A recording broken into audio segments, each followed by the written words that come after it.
மீன ராசி நபர்களுக்கு இந்த வார பலன்.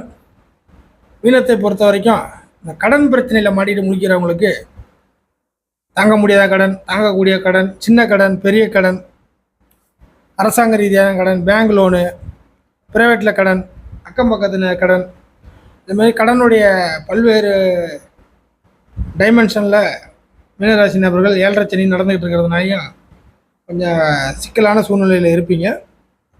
அதே சமயம் அன்றாட தேவைகளுக்கும் சில விஷயங்கள்லாம் கடன் வாங்கி போட்டு அடிப்படை தேவைகளை கூட நிறைவேற்றிட்டு இருப்பீங்க. ஸோ இந்த மாதிரி கடன் ப்ராப்ளங்களை கொஞ்சம் சமாளிக்கக்கூடிய, இல்லைனா கடன் பிரச்சனைலேருந்து கொஞ்சம் வெளில வரக்கூடிய, என்ன பண்ண போகிறோம் ஐயோ அப்படிங்கிற மாதிரிலாம் சொல்லுவோம் இல்லைங்களா, அந்த மாதிரிலாம் புலம்பல்கள் இல்லாமல் கொஞ்சம் கடன் சிக்கல் அப்படிப்பட்ட ஒரு சூழ்நிலையில் கொஞ்சம் அதுலேருந்து வெளில வர்றது, இல்லைனா கடன் பிரச்சனைகள் இந்த மாதிரி விஷயத்தை எடுத்து பார்க்கும்பொழுது அதில் கொஞ்சம் கடன் டைட்டு வந்து கொஞ்சம் ரிலீஃப் ஆகும் அப்படிங்கிற மாதிரி சில நன்மைகள் நடக்கும். ஸோ இந்த நன்மைகள்ங்கிறது அவரவர் லெவலுக்கு ஏற்ற மாதிரி மாறும். சில பேருக்கு கடன் அப்படியே இருக்கும், ஆனால் வரவுகள் கிடைக்கும். சில பேருக்கு வரவுகள் கிடைக்கும், அந்த கடனை அடைச்சிடுவீங்க, கொடுப்பீங்க, இல்லை பாதியாக குறைப்பீங்க, இல்லை இன்னொரு பக்கத்தில் வாங்கி இந்த பக்கத்தில் சரி பண்ணுவீங்க, இல்லை இந்த நேரம் யாராச்சும் ஹெல்ப் உங்களுக்கு தானாக சில ஹெல்ப்பு கிடைக்கும்.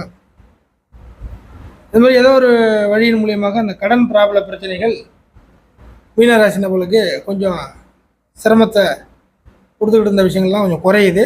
அதற்கு அடுத்த நிலைமையாக சந்திரனோட விஷயங்கள்லாம் 5ஆம் இடத்துல வருது. வாரத்தின் ஆரம்பத்தில் 5ஆம் இடம், அடுத்து 6, 7 இந்த மாதிரி அமைப்பில் வர்றதுனால நிச்சயமாக உங்களுக்கு வெளி வட்டார அமைப்புகள்லேருந்து வெளிப்புறத்துலேருந்து உங்களுக்கு நல்ல ஆதரவுகள் கிடைக்கும். வார ஆரம்பத்தில் சில அதிர்ஷ்ட விஷயங்கள் நடக்கும்.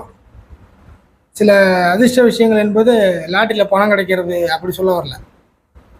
ஸோ உங்கள் கஷ்ட அமைப்புகள் கொஞ்சம் குறையும் அப்படிங்கிற மாதிரி எடுத்துக்கலாம். நீங்கள் எடுத்து வைக்கிற ஸ்டெப்பு, இல்லை நீங்கள் பிளான் பண்ண ஐடியாக்கள், இதெல்லாம் கொஞ்சம் சக்ஸஸ் ஆகும். நம்ம ஐடியா பண்ண விஷயமே நமக்கு சாதகமாக சக்ஸஸ் ஆனிச்சுனாவே அதுவே அதிர்ஷ்டம் தான். இந்த மாதிரி சூழ்நிலையெல்லாம் மீனராசி நபர்களுக்கு இந்த வாரத்தில் நடக்க நிறையா வாய்ப்புகள் இருக்குது. அதுக்கு அடுத்ததாக செவ்வாய் புதனோட காம்பினேஷன் நல்லா வலுவாக இருக்குது. சனியின் வக்கர அமைப்பும் குறையுது. அப்போ என்ன ஆகுனாக்கா, கடமையை செய்ததற்கும் செய்து கொண்டு இருப்பதற்கும் பலன் எதிர்பார்க்கலாம். இந்த வாரத்தை பொறுத்த வரைக்கும் நீங்கள் செஞ்சுட்டு கடமை, ஏற்கனவே செய்த கடமையை செய் பலனை எதிர்பாராதே அப்படிங்கிறது ஒரு பழமொழி இருக்குது. ஆனால் அது உள்டாவாக பார்த்தீங்கன்னாக்கா, கடமையை செய்ததற்கும் செய்த கடமைக்கு அதுக்கான பலன் விலைன்னு ஒன்று இருக்கு இல்லையா, நீங்கள் ஒரு விலை கொடுத்துருப்பீங்க இல்லையா, அந்த மாதிரியான விஷயங்கள் எல்லாத்தையும் பார்க்கும்பொழுது செய்கிற கடமைக்கு தற்சமய சூழ்நிலையில் அதுக்கான பலன் அறுவடை செய்யக்கூடிய ஒரு வாரமாக நீங்கள் அதை எடுத்துக்கங்க, நல்லாயிருக்கும்.